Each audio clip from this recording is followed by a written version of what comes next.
Hello students, a very good evening to all of you. Welcome to OnlineTyari. This is our session on daily current affairs.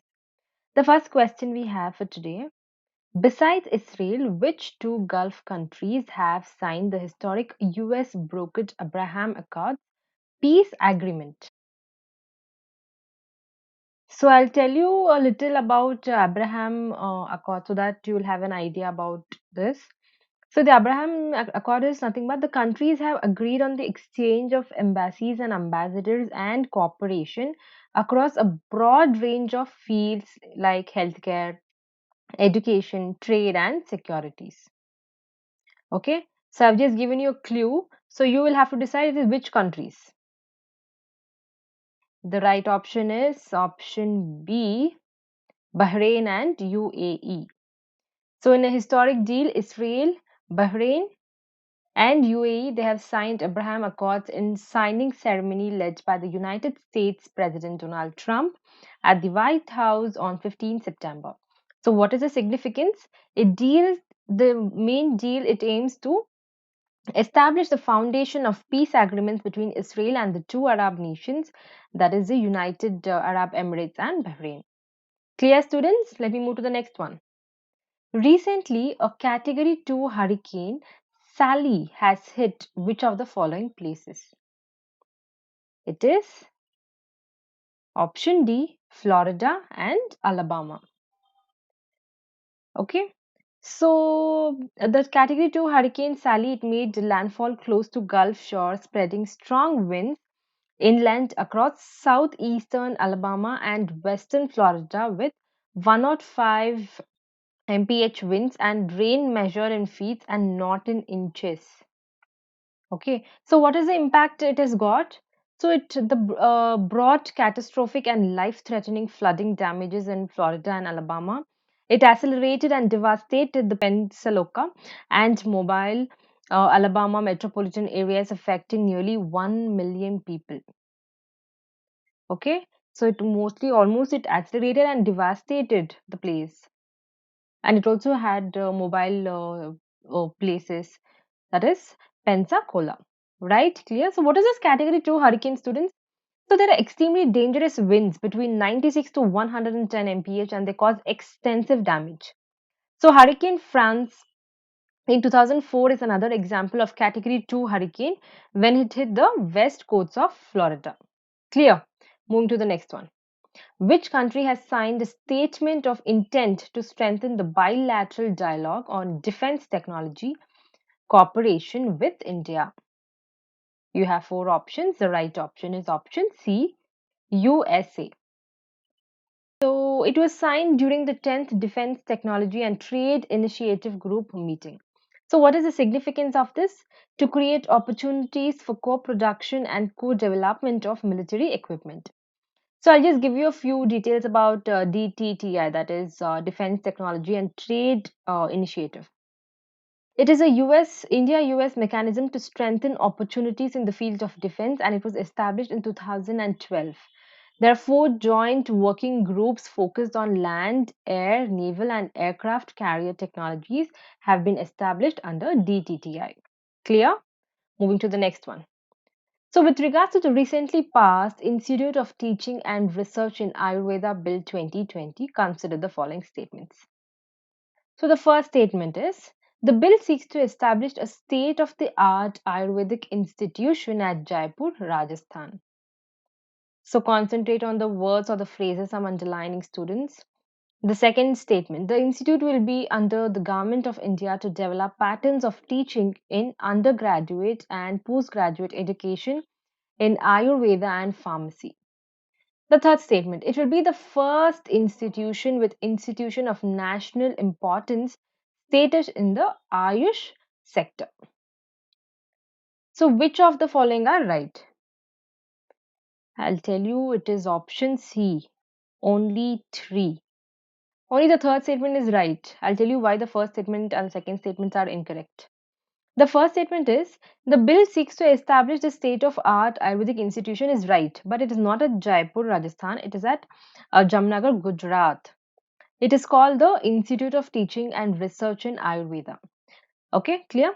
The second one Under this proposal, the institute will be autonomous. It is not under the government of India. It is autonomous to develop patterns in undergraduate and postgraduate education in Ayurveda and pharmacy. Clear? And the third statement, as you know, it is right. Okay, clear, students? Moving to the next one. Which of the following ministries has launched Purvodaya initiative? It is option B, the Ministry of Steel.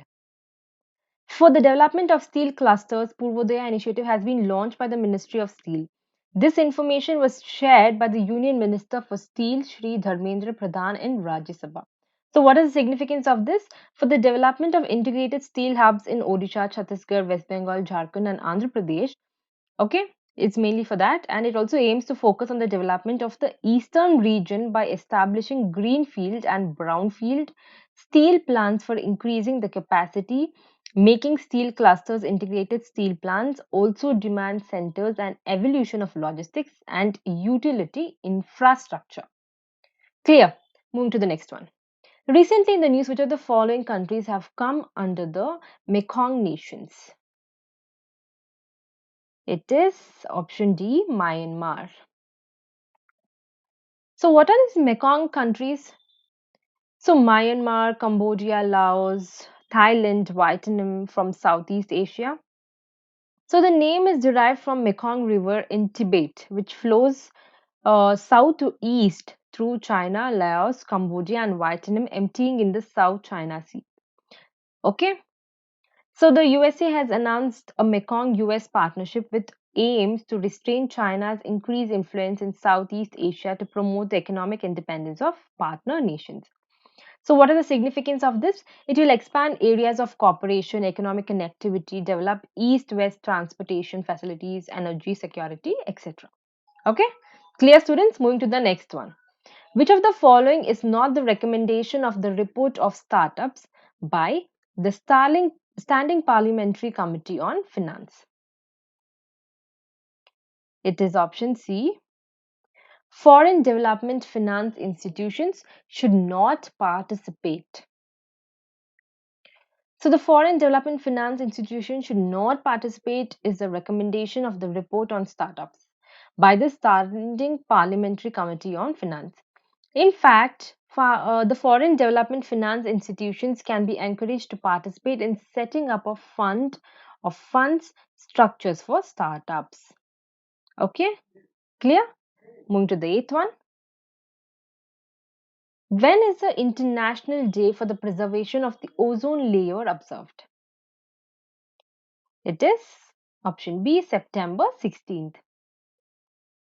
Okay, so on December 2000, the United Nations declared September 16th as the International Day for the Preservation of Ozone Layer or the World Ozone Day 2020. It was signed to commemorate the Montreal Protocol on Substances that Deplete the Ozone Layer, signed in 1987. In 2020, we are celebrating 35 years of global ozone layer protection and 35 years of Vienna Convention. So, what is the theme for this?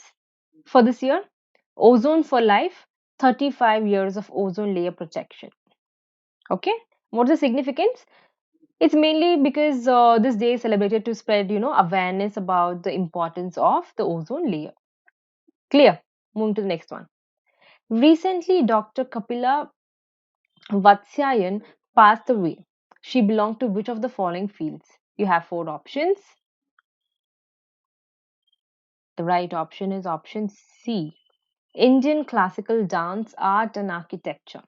Dr. Kapila Vatsyayan belonged to the field of Indian classical dance, art, architecture and art history, passed away on the 16th September 2020 at the age of 92. She has also been a former MP, served as the secretary to the government in the Ministry of Education. She has also written many books like Bharata, the Natya Shastra, The Square and Circle of Indian Arts. Okay, and there are also many awards that she has got received. Like in 2011, she was awarded the Padma Vibhushan by the government of India. In 2000, she was awarded Rajiv Gandhi National Sadbhavana Award. Okay, clear? Moving to the last one. Recently, which country has become the observer of Djibouti Code of Conduct? It is option A, India.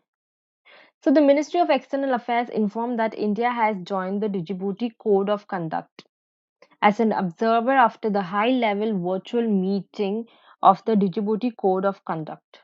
So, what is India's role in this? To coordinate and contribute to growing maritime security in the Indian Ocean region. So, what is the Djibouti Code of Conduct? It is a regional maritime security cooperation agreement established in the year 2008 by the International Maritime Organization. It has 19 member states adjoining to the east coast of Africa, Red Sea, Gulf of Aden, and island countries in the Indian Ocean region. So, who are the other observer countries, students, if you know?